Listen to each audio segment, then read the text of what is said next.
harka fuune kabajamtoota daawwattoota keenya guyyaadhaa mata duree dhibee meninjaayitis jedhamu irratti kan haasaa gabaabaa goonu ta'a. Dhibeen meninjaayitis dhibee hedduu cimaa ta'ee fi yeroo ammaa kanatti addunyaa keessatti saffisaan babal'atee kan jirudha. Dhibeen kuni jarmiilee gosa garaagaraa irraa kan dhufudha. Meninjaayitis jechuun maal jechuudha? Meninjaayitis baratamaan morman jallo yookaan afaan Amaaraatiin maajiraat gittir kan jennuunidha. Dhibeen meninjaayitis maalinni? Dhibeen meninjaayitis jedhamu jarmiidhaan dhibamuu qola yookiin uwwisa yookiin afaan Ingiliffaatiin meembreenii sammuu ilma namaatii fi ispaayinaal koordiiti. Jarmiileen kunniinis gosa garaagaraa kan ta'anidha. Isaanis baakteeriyaa fi vaayirasiidha. Jarmiin kunniinis yeroo hedduu dhibee gurraatii fi kan aadaadhaan michii sombaa jedhamu yookiin niimooniyaa namatti fiduun kan beekamanidha. Dabalataanis jarmiin gosa fangasii, kaansarii fi balaan tasaa sammuu keenyaaf ispaayinaal koordii irra gahus dhibee meninjaayitis kanaaf kan nu saaxiluu danda'anidha. Walumaa galatti meninjaayitis gosa baakteeriyaa kan gosa vaayirasii irra baay'ee cimaa kan ta'ee fi nama miidhuu kan danda'udha.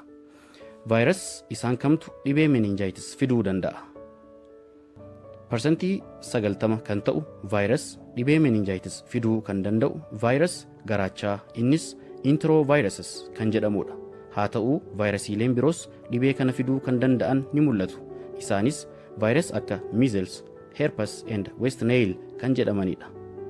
Vaayirasiin intiroovaayirasi jedhamu kuni namarraa namatti daddarbuu kan danda'uu fi karaan inni ittiin daddarbus tuttuqqii harkaa fi sagaraan wal qabate, dabalataanis tuttuqqii hancufa dhibamaatiin wal qabatedha.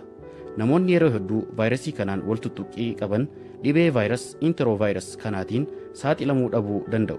Sababni isaas wal tuttuqqiin vaayirasichaa yoo baay'ate qaamni ilma namaa immuunitii yookiin dhibee kana ofirraa ittisuuf dandeettii gahaa godhatuu danda'a waan ta'eef. Vaayirasiin intiroovaayirasi jedhamu yeroo nama miidhu mallattoon inni agarsiisuu danda'u dhukkubbii garaachaa, qorrachuu fi ammas gogaan qaamaa shifiniina xixiqqoo kan mul'isuu fi ho'a qaamaa baay'ee guddaa hin taane kan agarsiisu ta'a. Baakteeriyaan gosa kamtu dhibee meninjaayitis fida? Baakteeriyaaleen garaagaraa dhibee meninjaayitis nutti fiduu danda'u.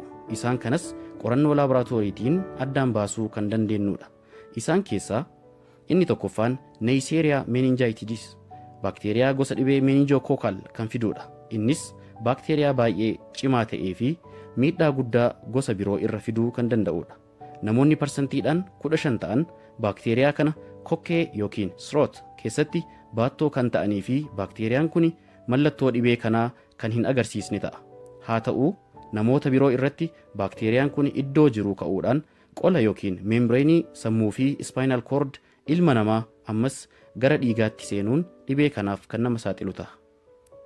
Karaalee baakteeriyaan yookiin neiseriyaa meninjaayitis ittiin daddarbu namoota baakteeriyaa kana qabaniin tuttuqqii hancufaan wal qabatee fakkeenya dhungachuudhaan, nyaata afaanirraa wal fuudhaa nyaachuun, dhugaatii sheer godhuun yookiin burcuqqoo tokko keessaa dhuguun, tamboo wal irraa fuudhaa xuuxuun, qufaa fi haxxifachuun namarraa namatti daddarbuu danda'a. Namootni kallattiidhaan hancufa nama dhibee kana qabuutiin wal tuttuqqii godhan dawaa yookiin antibiyootik fudhatuun dirqama ta'a. Namootni kallattiin wal tuttuqqii hin qabne garuu dawaa fudhatuun dirqama ittiin ta'u. Haa ta'u garuu kittibaatni yookiin vaaksiin dhibee meningokookaal meninjaayitis kan argamu waan ta'eef isa fudhatuun of eeguun ni danda'ama. Baakteeriyaan inni lammaffaan hemophilus influenza type B. Gosti baakteeriyaa kunis dhibee kan fidudha. Haa ta'u garuu yeroo dabran keessatti gosti baakteeriyaa hemophilus influenza type B kuni dhaabbata kan ta'ee fi kan nama miidhaa turedha. Yeroo ammaatti garuu sababbii kittibaata yookiin vaaksiin daa'imman xixiqqoo fi ijoollee gurguddoodhaaf kennamuu jalqabeen to'atamaa kan jirudha. Haa ta'u namootni kallattiin nama dhibee kana qabu waliin hancufa yookiin saaliivaa sa'aatiin wal tuttuqii qabu dawaa yookiin antibiyootik fudhatuu qaba. Inni sadaffaan streptococcus pneumoniyaa kan jedhamudha. Baakteeriyaa gosa pneumococcal meningitis jedhamu namatti kan fidudha. Baakteeriyaan kun kokkee namaa keessatti kan argamuu fi namootni hedduun dhibee kanaan osoo hin saaxilamin turuu danda'u. Haa ta'u garuu namootni immune system qaama isaanii dadhabaa ta'ee fi namootni umriin isaanii 65 ol ta'an dhiiraaf dubartiinis carraa dhibee pneumococcal meningitis kanaaf saaxilamuu jiraa guddaadha.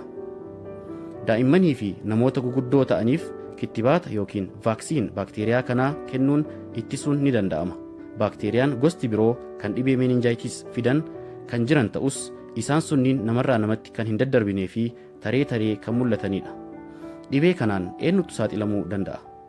Dhibeen kun nama hundaa qabuu kan danda'uu fi keessatti garuu daa'imman, maanguddoota waggaa 65 olii, immuunitii dadhabaa warra qaban fakkeenya HIV patients, dhibamtoota HIV, namoota tamboo walirraa fuudhaa xuuxan, namoota baay'achuun mana tokko keessa jiraatan, namootni kunniin carraan dhibee kanaaf saaxilamuu jira baay'eedha.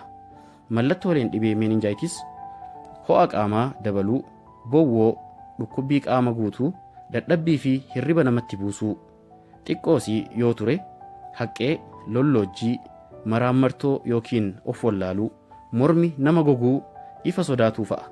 Daa'imman xixiqqoo irratti ho'i qaamaa ni dabala, nyaata ni didu, hirribaa ka'uu didu, sammuun daa'imaa gara gubbaatti ni dhiita'a. Wanti hundi ittiin tolu boohuu guddisu. Vaayirasiilee meningitis kana yookiin baakteeriyaa dhibee meningitis namarra gahan namarra geessisan kana akkamitti addaan baasuu dandeenya? Vaayirasii yookiin baakteeriyaa ammas fangasiidhaan dhibee meningitis kana yookiin qola sammuu kana namarraan gahuu danda'an qorannoolee garaagaraatiin addaan baasuu dandeenya. Qorannoon kunniin maal fa'i? Akkamitti qorannoo kamiin addaan baasuu dandeenya? Qorannoon dhibee kanaaf godhamu ogeessi fayyaa mallattoo dhibee ilaaluun kan addaan baasu irratti dabalataan qorannoo dhiigaa fi qorannoo dhangala'aa sammuu keenyaa fi spinal cord keessatti argamu cerebrospinal fluid yookiin surrii dugda irraa waraabuun kan qoratamu ta'a. Yaalli dhibee meningitis maali? Yaalli dhibee meningitis gosa jarmii dhibee kana fidanii irratti hundaa'uun kan yaalamu ta'a. Yaalli dhibee kanaa mana yaalaa yookiin hospitaalatti kan yaalamudha. Gosa jarmii baakteeriyaa irraa yoo kan tahu hordoffii cimaa fi yaala gahaa barbaachisa. Gosa jarmii vaayirasii yoo ta'e garuu dawaan kallattiidhaan vaayirasicha ajjeesu waan hin jirreef yaalli isaa mallattoolee dhibeen mul'isu irratti hundaa'uun kan yaalamu ta'a. Fakkeenya ho'a qaamaa hir'isuu, boqonnaa gochuu fi dhangala'aa garaagaraa kennuufiin kan yaalamu ta'a. Vaayirasiilee dhibee meningitis kana fidan ta'ee baakteeriyaalee yookiin fangasiilee dhibee kana fiduu danda'an akkamitti ofirraa ittisuu dandeenya?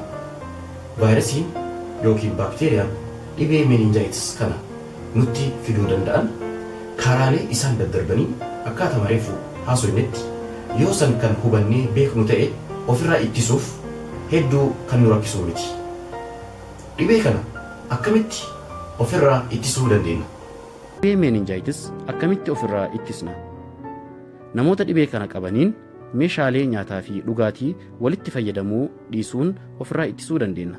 Wal dhungachuu fi tuttuqqaa hancufaa wal qabate yookiin saalivaa godhuu dhiisuu, harka dhiqachuu fi qulqullina qaamaa eeggachuu keessattuu yeroo nyaannuu fi yeroo mana fincaaniitii baanu, kittibaata yookiin vaaksiin dhibee kanaa fayyadamuun ofirraa ittisuun ni danda'ama.